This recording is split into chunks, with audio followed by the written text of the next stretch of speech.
గల్ఫ్లో ఆధిపత్య పౌరు Saudi versus యుఏఈగా మారిన సీను.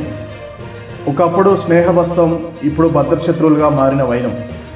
ఒకప్పుడు ఒకే తాటిపై నడుస్తూ గల్ఫ్ రాజకీయాల్లో విడుదల లేని మిత్రులుగా ఉన్న Saudi Arabia, United Arab Emirates ఇప్పుడు శత్రుత్వం ఛాయలు స్పష్టంగా కనబడుతున్నాయి.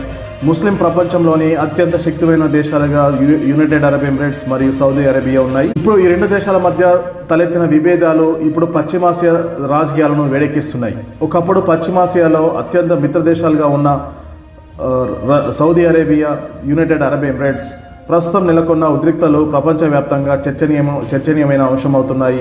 ఈ రెండు ముస్లిం దేశాల మధ్య స్నేహం, శత్రుత్వం గురించి క్లుప్తంగా చూద్దాం.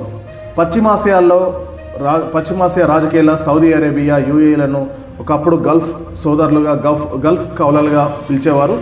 ఇరాన్ ఎదుగుదలను అడ్డుకోవడంలోనూ, యెమన్ యుద్ధంలోనూ ఈ రెండు దేశాలు కీలక పాత్ర పోషించాయి. గత కొన్నేళ్లుగా ఈ రెండు దేశాల మధ్య స్నేహం, పోటీ ఇప్పుడు వైరంగా మారుతుంది. అసలు వీళ్ళిద్దరికి విభేదాలు పునాది ఎక్కడ పడిందంటే యెమన్ దేశం యుద్ధం మొదలవడంతోనే వీళ్ళిద్దరి మధ్య శత్రుత్వం మొదలైందని చెప్పుకోవచ్చు. 2015లో హౌతీ తిరుగుబాటుదారులకు వ్యతిరేకంగా ఈ రెండు దేశాలు కలిసి యుద్ధానికి దిగాయి. కానీ కాలక్రమేణా వారి లక్ష్యాలు మారిపోయాయి.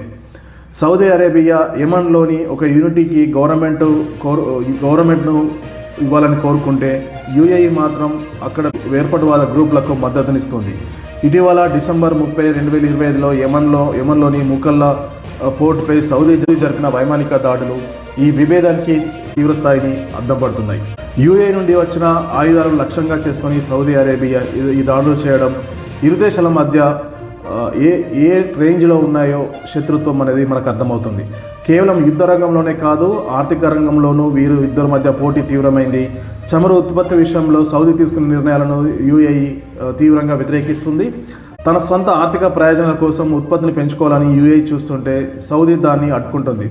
మధ్య ప్రాచుర్యంలో వ్యాపార కేంద్రంగా దుబాయ్ ఆధిపత్యాన్ని దెబ్బతీయడానికి సౌదీ యువరాజు మహమ్మద్ బిన్ సల్మాన్ అనేక సంస్కరణలను సౌదీలో చేపట్టారు. అంతర్జాతీయ సంస్థలు తమ ప్రధాన కార్యాలయాలను రియాద్కు మార్చాలని ఆయన జారీ చేసిన నిబంధనలకు యుఏఈకి ఆగ్రహించాయి. యుఏఈ ఇజ్రాయెల్తో అబ్రహం ఒప్పందం ద్వారా దౌత్య సంబంధాలను ఏర్పరచుకోగా, సౌదీ అరేబియా ఆ విషయంలో ఆచితూచి వ్యవహరిస్తుంది. అలాగే సుడాన్ అంతర్యుద్ధంలోనూ ఈ రెండు దేశాలు ప్రత్యర్థి వర్గాలకు మద్దతిస్తున్నాయి. ఒకప్పుడు సోదరభావంతో మెలిగిన ఈ రెండు ఇస్లామిక్ దేశాలు ఇప్పుడు ప్రాంతీయ ఆధిపత్యం కోసం ఒకరినొకరు శత్రువులుగా చూసుకునే పరిస్థితి చేరుకున్నాయి. ఈ మిత్ర శత్రుత్వ గల్ఫ్ పోర్లో దేశాల భవిష్యత్తును మరియు స్థిరత్వాన్ని ఎలా ప్రభావితం చేస్తాయో కాలమే నిర్ణయించాలి.